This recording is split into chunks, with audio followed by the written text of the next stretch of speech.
press release. And this is more detailed. Well, thanks so much. This one top. Yeah. I'll see right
audio coming from people on the live stream, like in the malt box, that I should plug in, or am I gonna be fine on the I can.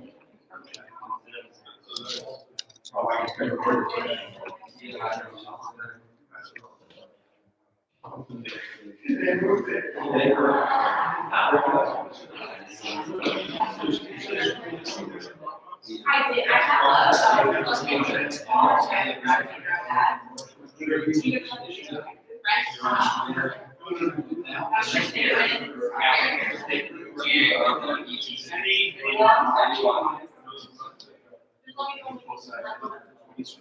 many shots I feel like I'm walking into.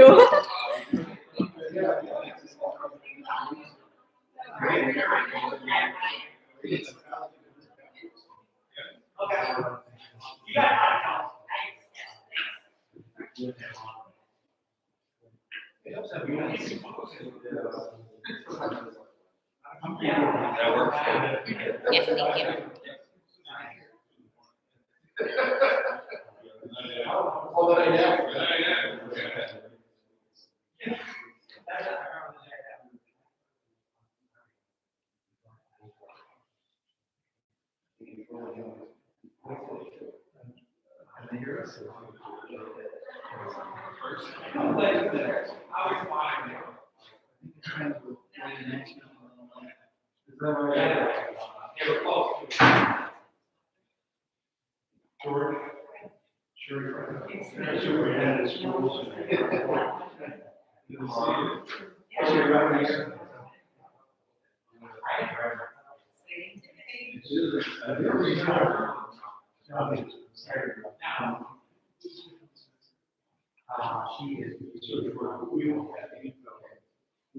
So that's what it is.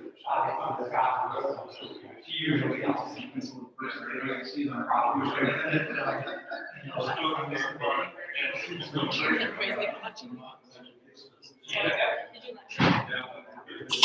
Oh, did you?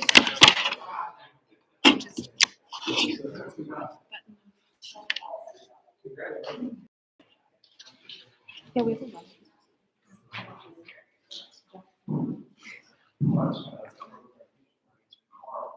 The simple meaning is Ireland,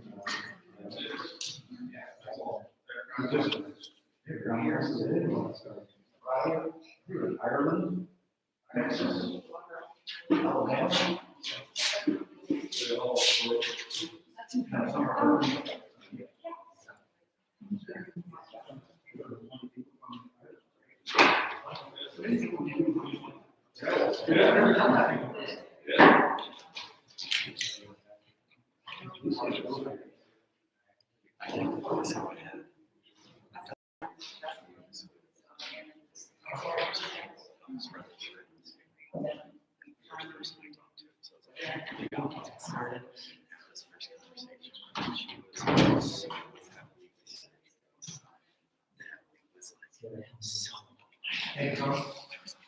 She'd like ask a question. There's like some words I can know within the questions. I was like, well, that's my best answer.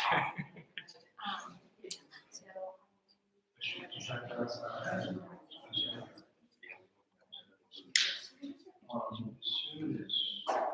You tell me, okay, we are ready. So, yeah. Student first. Here,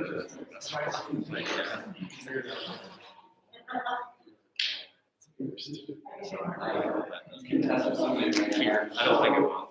I talked for like 50 minutes about the program yesterday, so doing all right.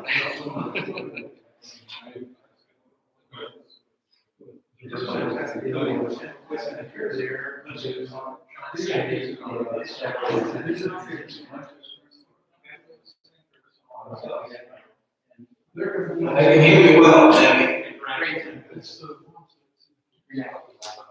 All right. Sure, there's, which is like here. Right?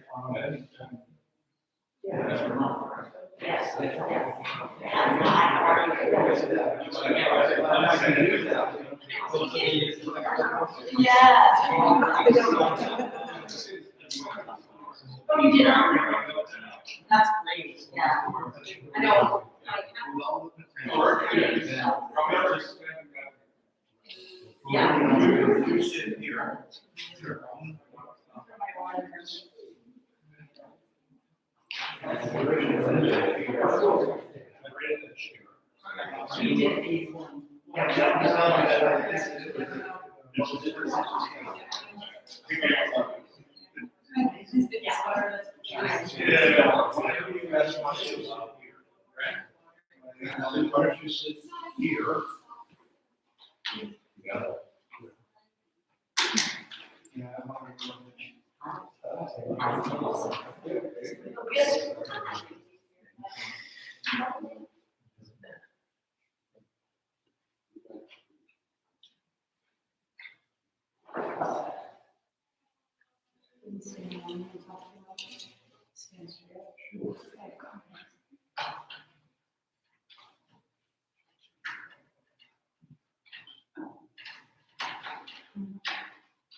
Scott. Scott Thompson. Yeah. So he will come right after Sharon.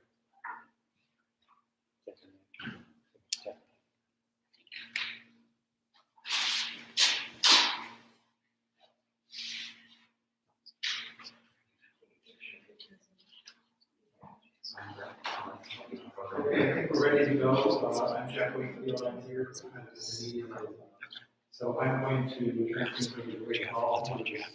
President of the CFES, faculty just for media, the way we're going to do this is to let the media over here in person ask questions first after the other speakers are done. And then I will call on the media who are here online in the order that we heard back from you. So with that, I'll turn things over to Rick. Thank you, Jeff. Before I talk about the book, Rural America's Pathways to College and Career, I can't tell you how it's worked my wife. I was 6 years of doing the book. After today, it will no longer be your book, I promise.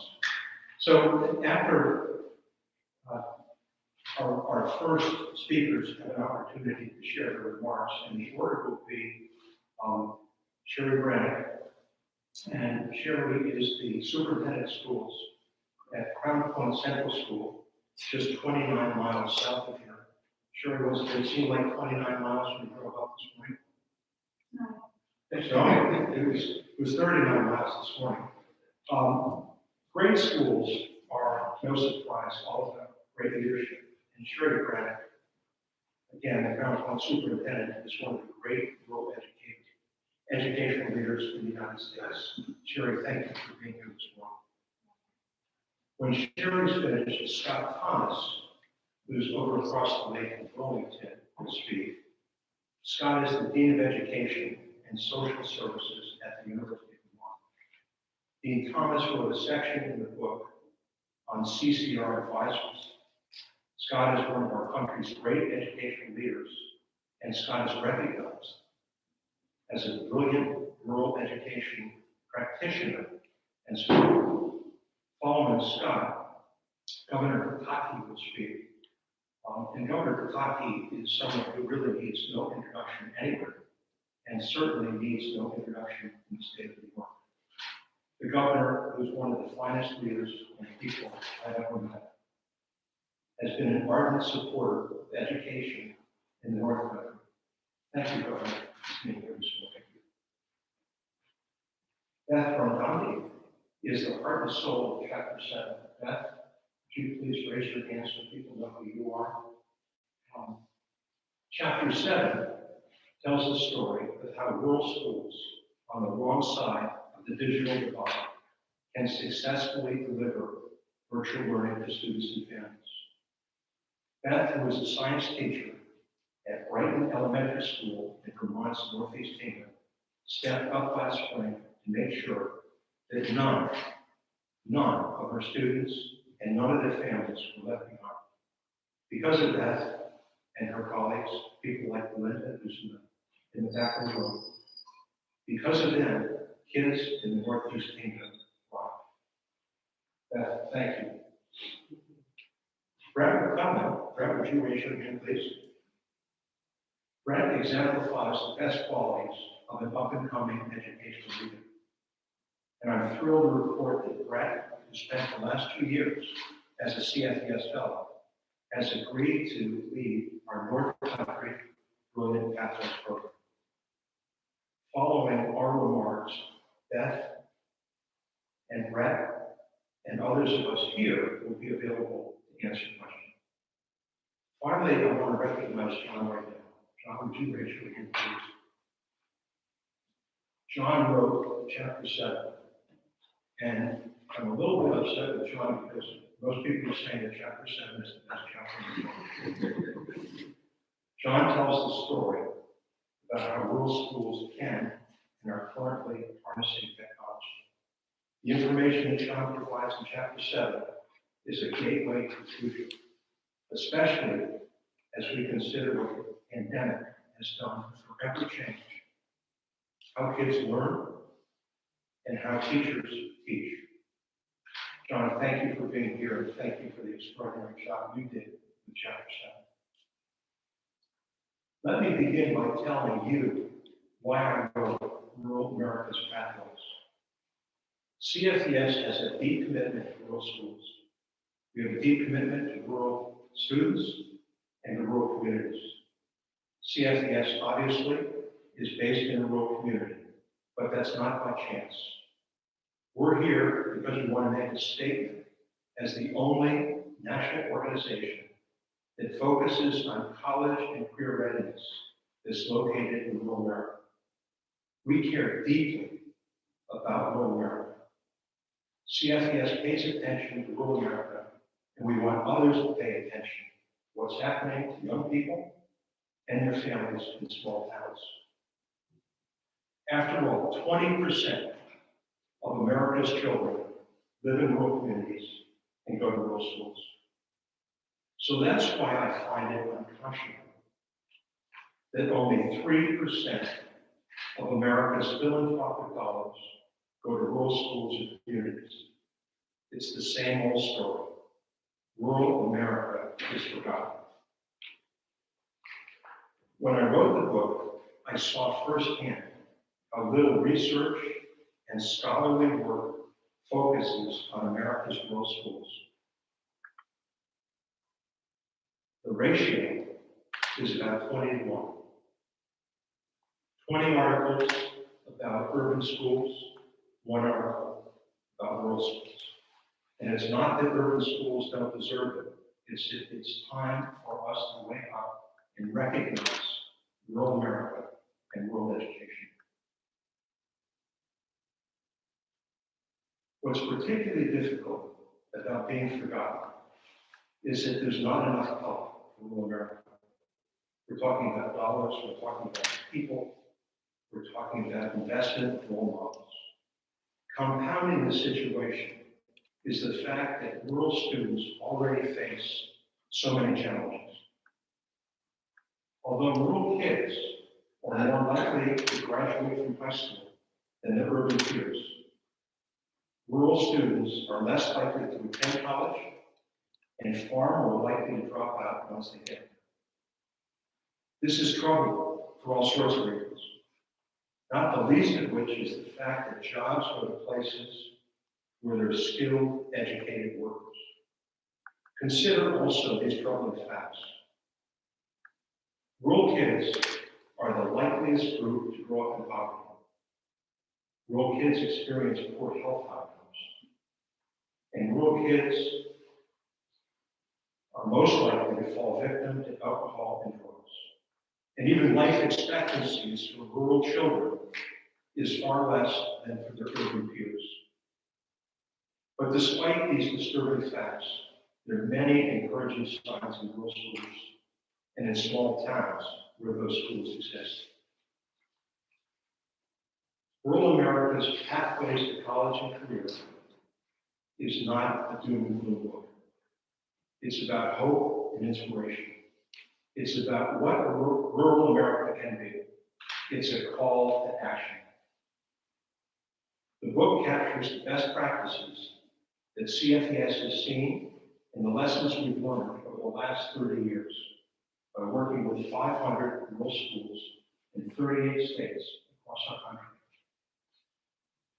The book also captures what I learned from 300 plus conversations with students, with educators, educators in K-12 schools, educators in higher ed, colleges and universities, conversations with community members, conversations with people like Mitch St. Pierre, Sherry, you know well, the chair of her school board, conversations with our young alumni, and I think of the group that I talked to from Crown Point Central School. I think of Kristen, who graduated from Middlebury College. I think of Emily, who graduated from Cornell. I think of Eric, who's about ready to graduate from the University of Rochester. I think of Drew, who graduated from SUNY Plattsburgh. Outstanding young individuals. The book is also a guide. It's a guide to build better schools. The book is filled with strategies that students, families, and educators can use to make their schools better, to make their communities more economically viable, and to change life trajectories.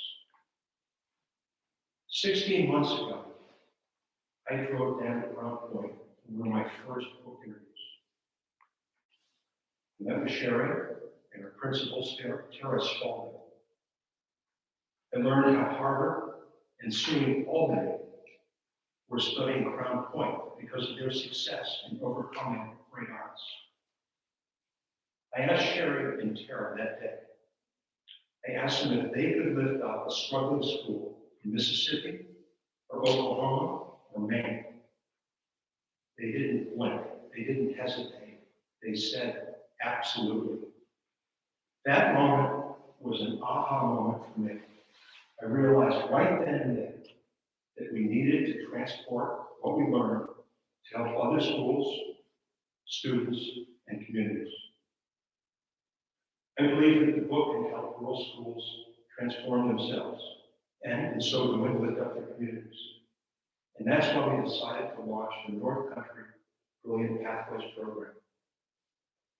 Sharing good ideas isn't enough. We need to turn great ideas into action and change destinies.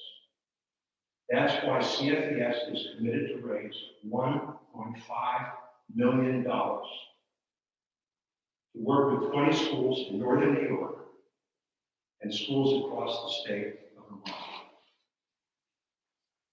Each school must complete a simple one-page application and submit it to us by May 14th.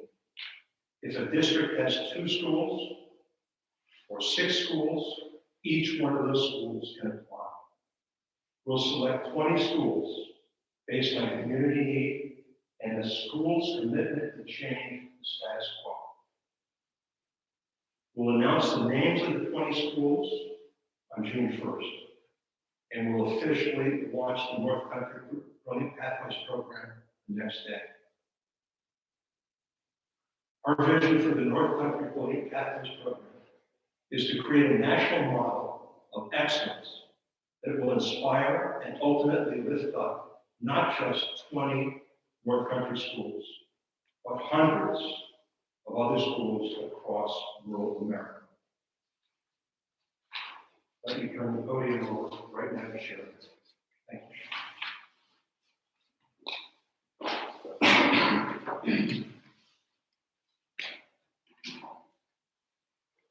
Thank you, Rick, for your kind words, and it's heartwarming to hear about our students and our success.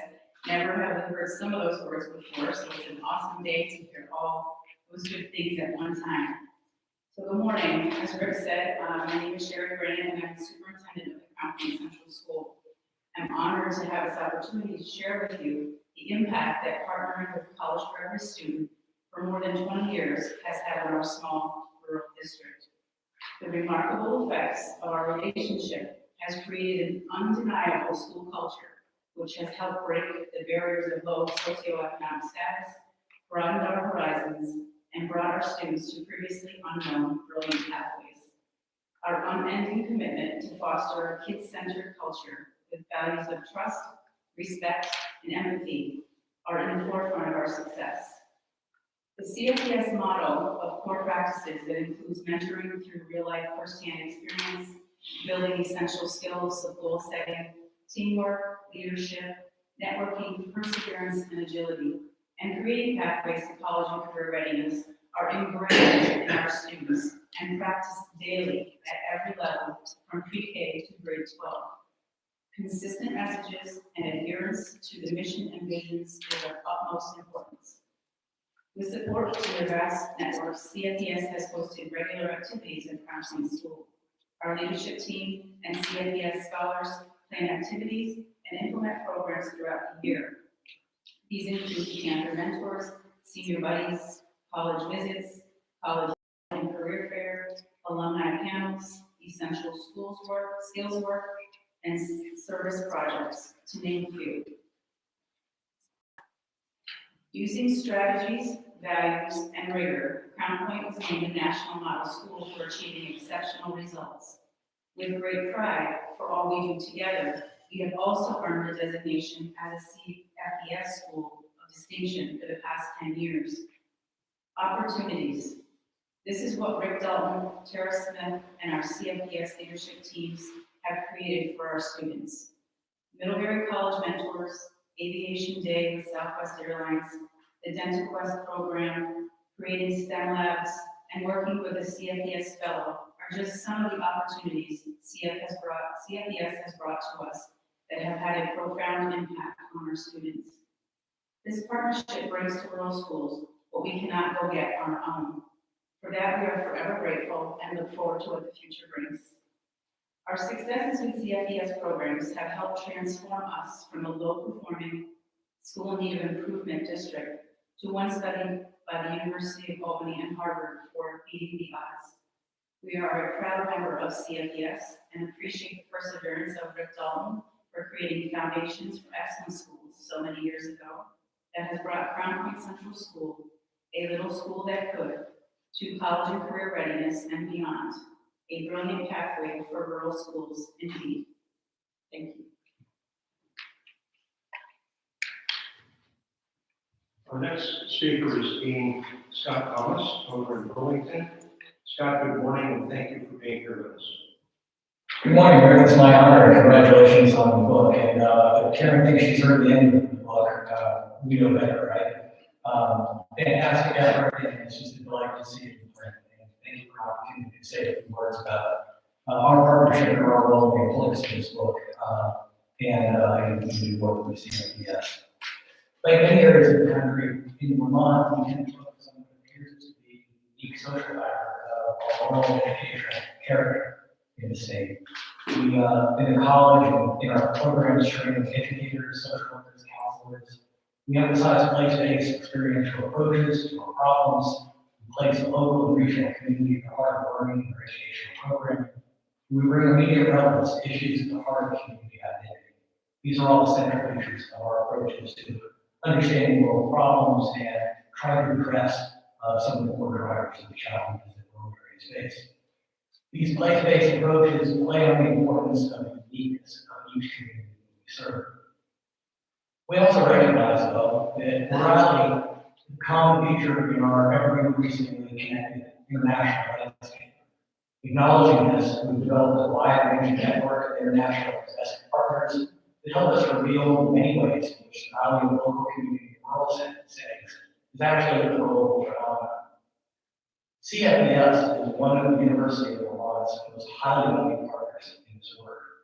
We approach our partnership with CFES with a deep commitment to reciprocity and learn from the activities, actions, programs, initiatives, and ideas that Rick and his colleagues at CFES have each day that strengthens what we do at the University of Vermont.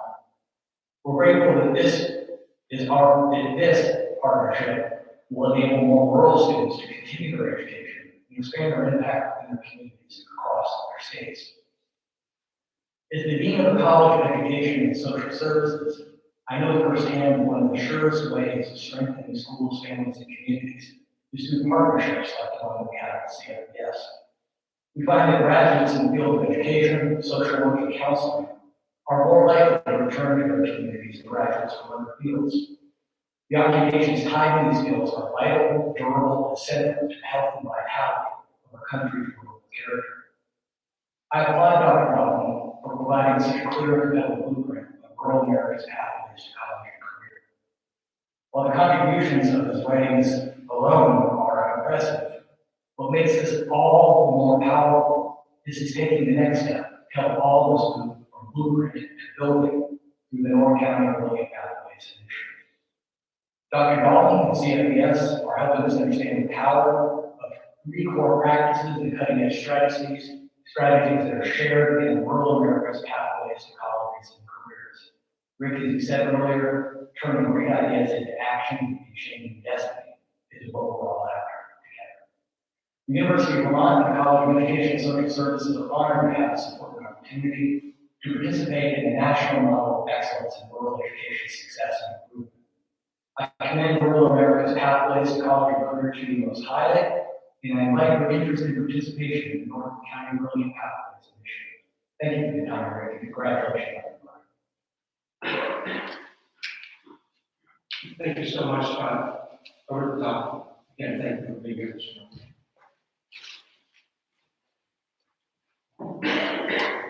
Thank you, Dr. Dalton, and thank you for having me here this morning.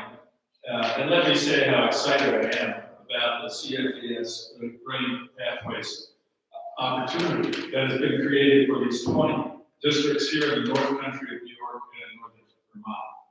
You know, COVID-19 has changed everything. On a normal day today, when I was working earlier, I would have been working on the 24th floor of an office tower surrounded by tens of thousands of other people. Instead, today, I was working this morning in Essex, New York, a town of 600 people, and working every bit as effectively with my colleagues as I could have in New York. COVID-19 has changed everything in ways that are both challenging and that create opportunity. And I think the opportunities for North Country schools are enormous.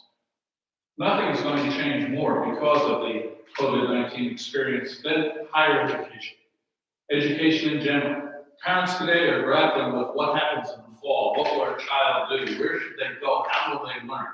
And too often those parents and those children are saying, well, it's too dangerous, it's too risky for me to go off on a new path that's unfamiliar to my family and my community. CFES will show them that it's not too dangerous. And in fact, it is an opportunity of the lifetime. And as things change and we come out of the COVID-19 pandemic, you can look at it in 2 ways. You can say, this has been a horrible time, and I don't know that we'll ever recover. Or you can say this is a time of change that has created enormous opportunities. And those opportunities in particular exist in my mind for rural education. Just think of what has happened here today. CFES, Grading Pathways, has outlined a program where 20 North Country school districts are going to have the chance to have significant expertise provided to them, their families, their students, their community, so they can choose the right path forward to having a better future. It is being led, quite literally, by the man who wrote the book. And the book has laid out that pathway. But the pathway does nothing unless we can convince those to walk that path, to choose that path to a brighter future and a better opportunity. Dr. Dalton in his comments said something I think was very important. Those 20 schools have to apply. They have to choose to be a part of this program, and they have to show a commitment to changing the status quo. This isn't just about enrolling people and signing things up and having another program. This is about changing lives, teaching essential skills, showing the pathway of opportunity, showing how a better career, a better future, and better education can be achieved in every community, in every town and village throughout the North Country. So this, as I said, is a unique opportunity at a unique time. Everything has changed. Are we going to seize that change to give people a better future? Or are we going to look at the future as something that is so uncertain that we're afraid to grasp the opportunity? So it's a limited time to have the opportunity to join this program. I'm proud to be a small part of helping as an advisor to make this a success. That is a commitment, not to have a program, but to have a success for those 20 school districts, and most importantly, the students and families who live in those communities. So, Dr. Dalton, congratulations again. Thank you for what you have achieved with this. And this is just the beginning, and I look forward to being hopefully a part of this tremendous success for the students and families of the North Country. Thank you.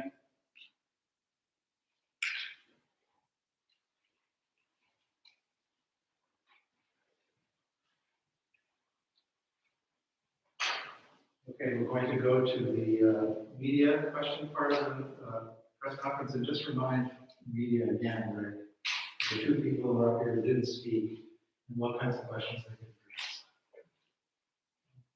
We have Brett, we have Beth, and both of them have played in our plan a significant role in the work we do. They're on the ground, they're making it happen.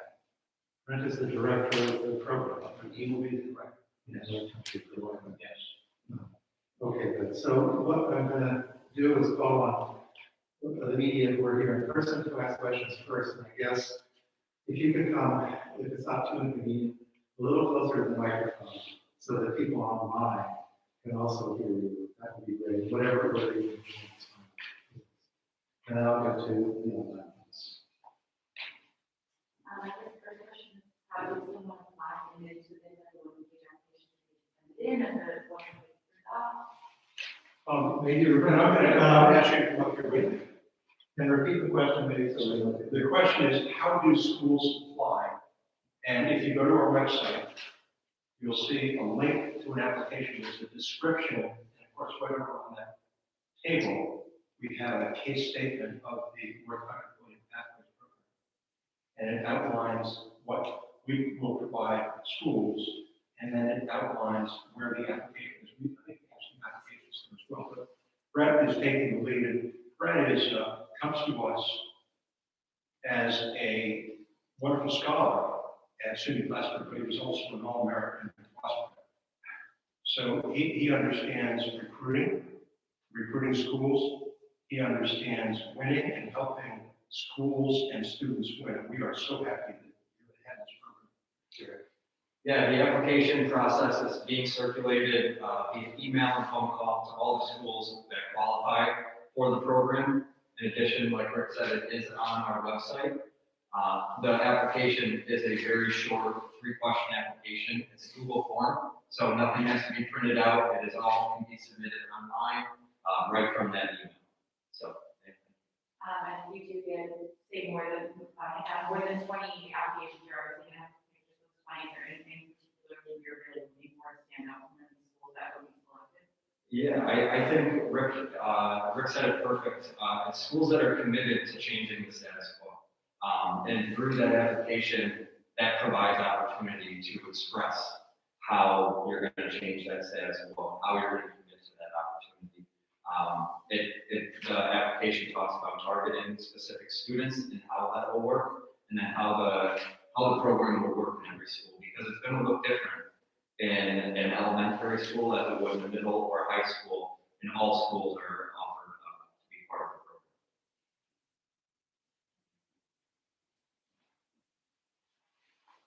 Thank you. Other questions? I mean, just, if anyone wants to talk about it, just like how special is that we're having a new program like this in the North Country, between Vermont and New York. I mean, this is huge in the sense that, this gives, students an opportunity to kind of, pipeline college. It's, if anyone wants to talk about just how great it is to have the opportunity to be able to do this. Repeat the question. Yeah, so this is a great opportunity for the North Country. The work with CFES has found itself all across the nation and even internationally. And Rick can speak to that. But there have been clustered schools. Our ERA grant provides great on-the-ground CFES work. That's actually where I am coming from as a CFES ERA fellow. But this gives an opportunity to expand what we do to more counties in the North Country, and then the entire state of Vermont, to have the opportunity to learn what is the possibility, what their pathway can become with our college and careers, both year-long mentoring and essential skills. And where's that 1.5 million come from? Is that state grant from the state?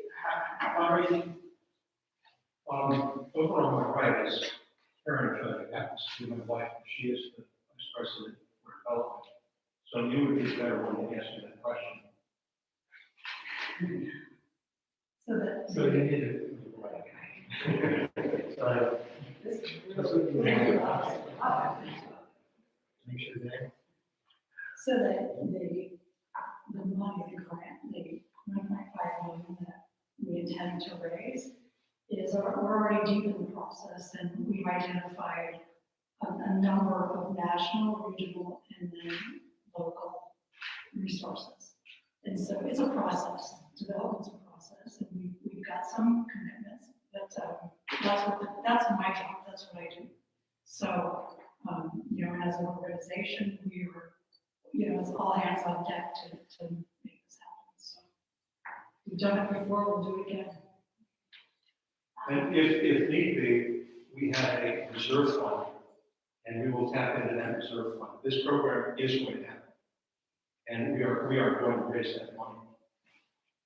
Over the last 30 years, we have raised close to $75 million, and we've been able to raise money because our program works. We have results that we can show funders. We have results in terms of the people. We look at the wonderful students from Crown Point and what they're doing in their lives, and that's what funders want to invest in. They want to invest in people and what's going to happen with young people. And we have a strategy that has evolved over 30 years, but it's all about mentoring, making sure that every student has a role model. It's about pathways, helping young people get on that path. As the governor said, there's a new world. So that path may look a little bit different, but it needs to involve post-secondary education. It may not be a 4-year, it might be a 2-year, it might be a certificate of value, but it must involve some sort of post-secondary study or training. And we also want our students, as part of that pathway, to understand what are the jobs, what does the workplace look like, and how do you take what you learn and know that with where you're going in terms of earning the dollars that your family will need to survive and thrive. The third of our free practices is the essential skills. Again, Governor mentioned those skills. But we have found in our 30-year history that our most successful students are not those that necessarily have the highest grades or the highest test scores, but they have the essential skills. They have grit and perseverance. They know how to work as a team. They know how to set goals. They know how to be leaders of themselves, get themselves on that path, and then help others get on the path. So those three practices are what we provide our scholars and what will be part of what we provide our schools. Help them develop programs that, again, bring together those three practices. So $1.5 million for the 20 schools, how long does that allow you? 3 years. It's a 3-year program. And it may go longer, but our commitment is to 3 years. I know with remote learning, there's been more concern about kids falling behind and dropping off the radar. I imagine the season is where you were playing long before the pandemic. How's the pandemic affected what you've been doing and making us on the fly? So, Tim, that's a great question. And 13 months ago, we did the question, how has the pandemic sort of influenced how we deliver services and how CFES works? We did a major pivot 13 months ago. And we have developed a huge number of resources for our students, our educators, our families, that we can deliver virtually. So John wrote, again, chapter 7, and he heads up our sort of digital content. I want John, you to come up here and talk a little bit about what you pulled together so eloquently in chapter 7. Yeah, so it all changed, as you know, and we work in schools across the country. In person, it's always been modeled. Shifted everything online to virtual, Texas, Florida, Atlanta, Boston. It actually allowed us to bring major speakers from head coach Miami Dolphins to, get people from partnerships that we work with Southwest Airlines, and we're able to really work with these kids virtually, which never would have happened before. We weren't able to bring them to schools. So in many ways, it's been an opportunity that's enhanced our mission, tenfold, I think. And then once things change back, we still think it'll be a hybrid model. We can still bring these, particularly, I would say, mentors have been the biggest enhancement. We've had corporations very interested, KPMG, major corporations interested in having their employees work with students in their own communities. So a lot of CSR, corporate social responsibility, and we've been able to bring it to them through trainings, and then they work with our students. So it benefits everybody. And those are just a few of the things we've been able to do. Brett Cleland put together a mentoring program with college athletes from Middlebury, Castleton, so all the area colleges, athletes looking to inspire young people, not just to play sports, but to persevere on these kind of essential skills. Some people know the soft skills become essential skills. So it's just really against everything. And I think once things come around in fall, see how it goes. But I still think it'll be hybrid. We're better for it. Thank you, John. One of the programs that we should mention, and Ron Rex in the back of the room heads up this program. It's called the College and Career Readiness Advisor Program. And we believe that young people can't have enough role models and advisors to help them get down that path. It's not going to work if you just have one college counselor, guidance counselor, who's dealing with all sorts of other challenges. So one of our commitments is to train 5,000, whether they be educators, community leaders, business officers, bus drivers, cafeteria workers, family members, to become college and career readiness advisors. So each month we do a training, and the training involves a live virtual opening and a live virtual closing. And then there are 5 pre-recorded sessions that participants can take on their own. At the end of the training, participants receive a certificate from the University of Vermont, which is a big deal.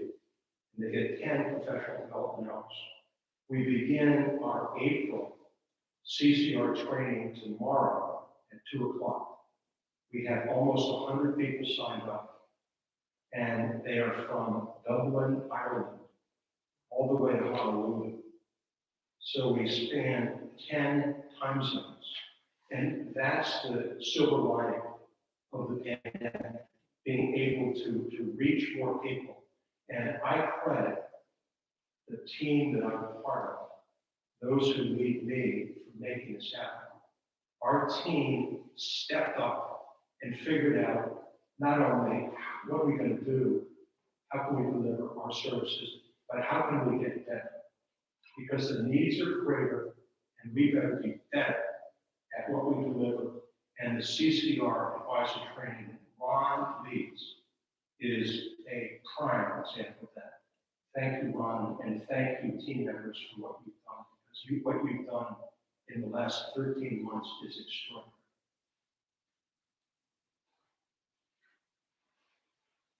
More questions?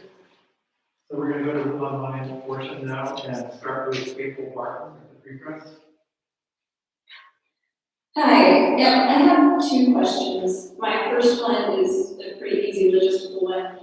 Would this apply to next school year? I know you said they would be announced in June, which schools would be part of this program. Would this apply to the school year starting in fall 2021? Or would it not happen until all the fundraising has happened? That's a good question. The program will launch this fall at the beginning of the school year.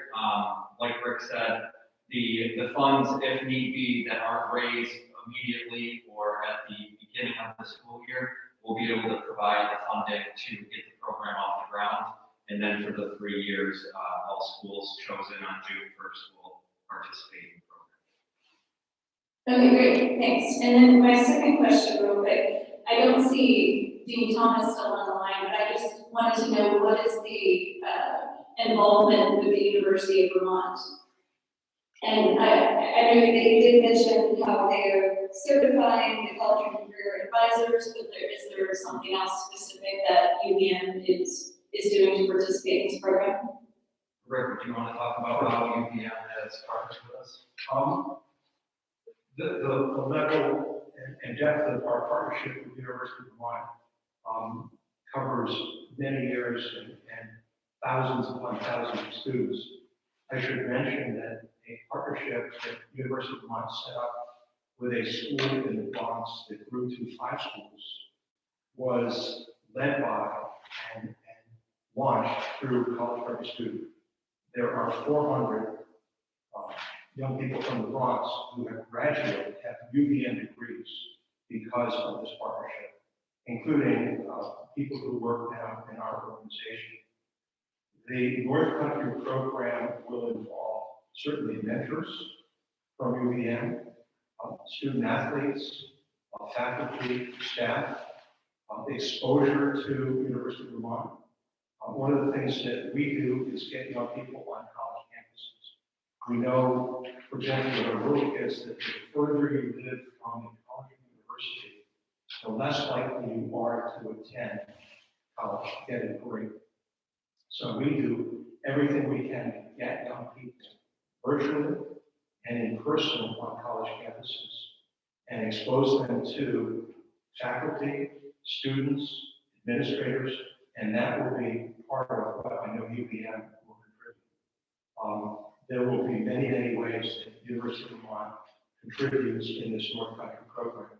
And we have had over our 30 years a spectacular relationship with UVM. And people like Dean Thomas have been incredible partners for us. And we thank them for that. Great, thank you. Karen Chapman at the Blacksburg Press Republican.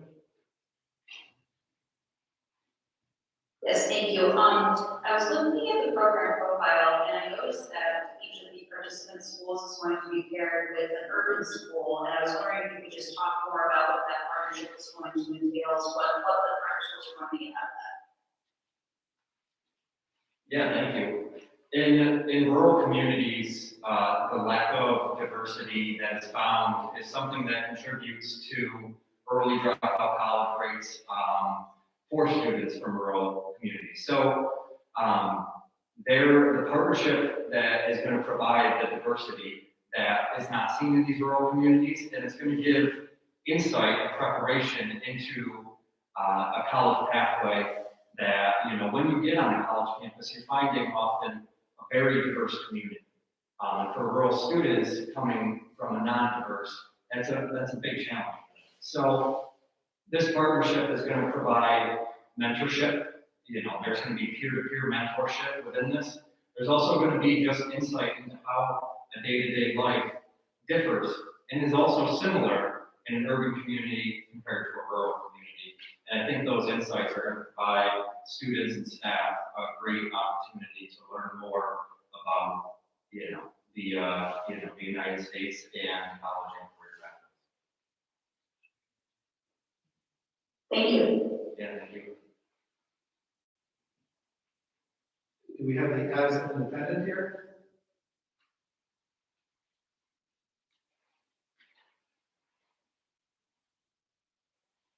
You know how to know these things because of listening to the governor's press conference, so I guess they're not here. Let's go to Pat Bradley at WNC.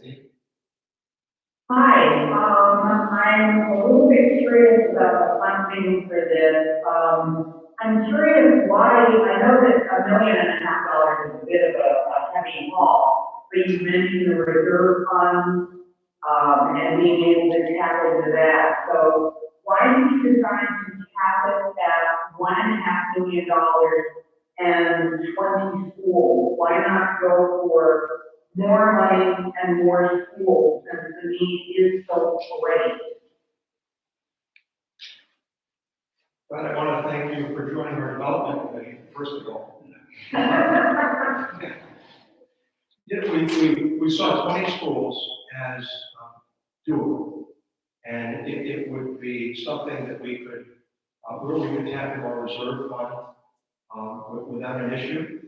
I fully expect that 20 those numbers will increase. We're having conversations with school districts and funders from other parts of the country about our taking on rural schools in Georgia, Florida, Hawaii, and other places. So I fully expect that the 20 in the North Country will grow.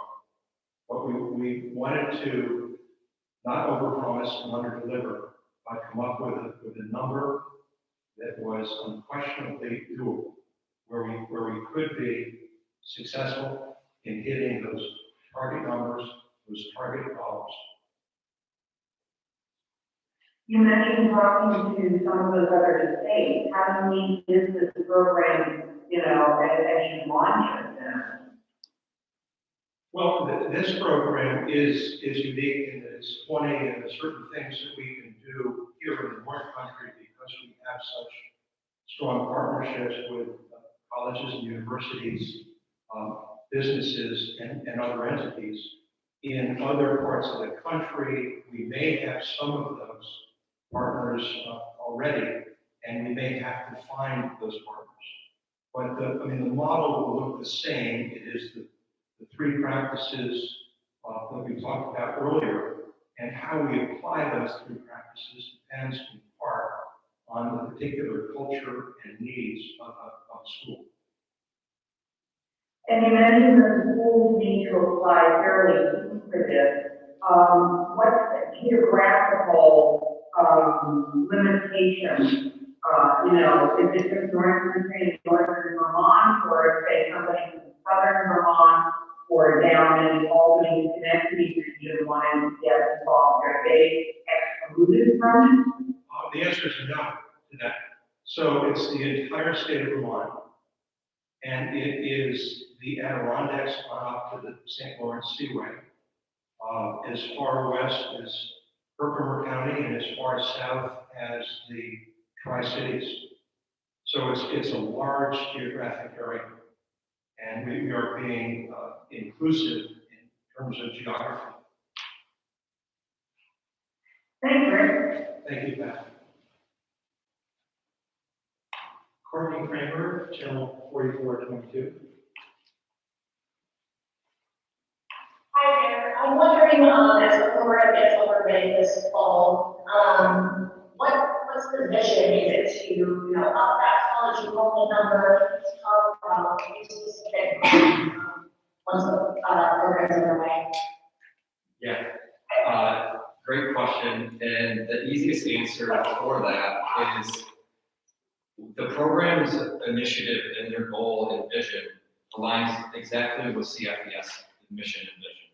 We want to prepare schools, communities, and students to be college and career ready, to help those students find their own pathway. And we do that through the 3 core practices that we spoke about: college and career readiness, mentoring, and essential skills.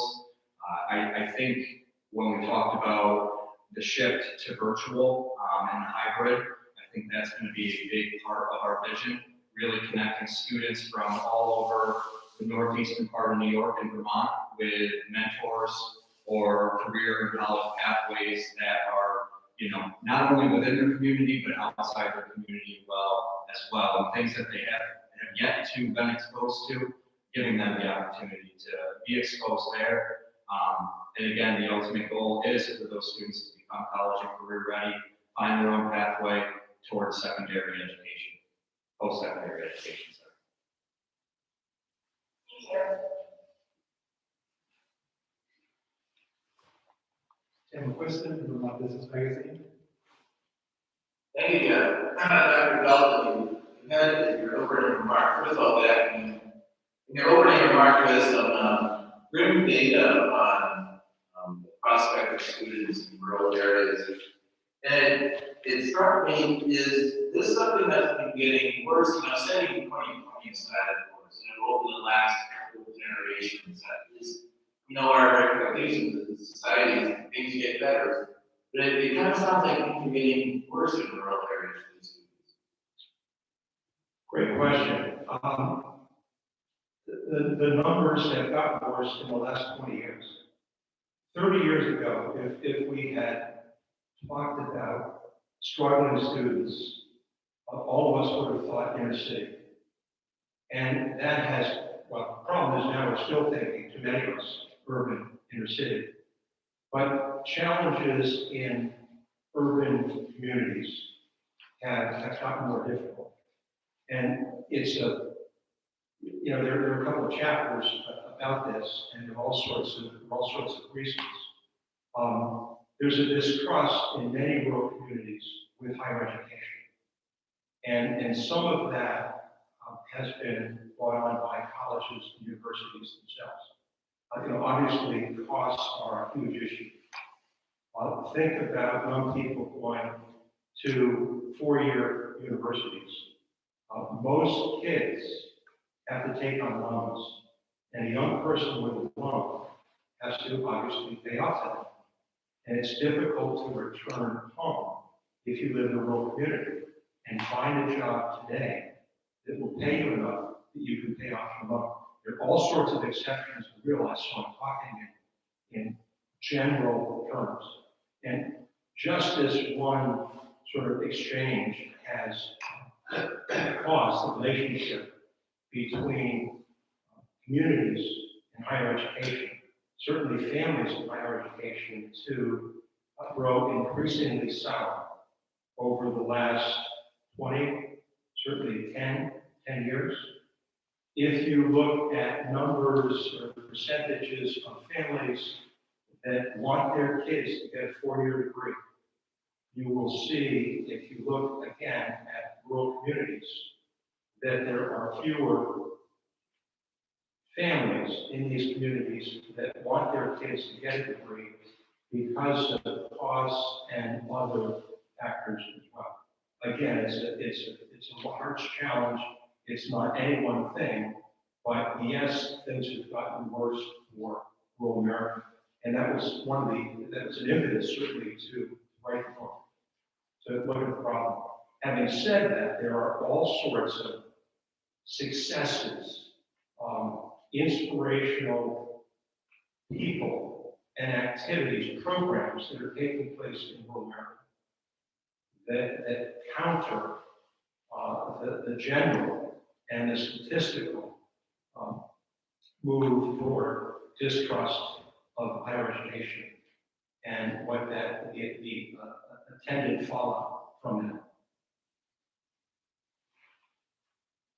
that. Thank you. Is there anyone else online we missed? If not, is there anyone we missed? No mystery would be okay. If there are no more questions, I think we're all set. And local people who are here feel free to. Thanks, everyone. Thank you.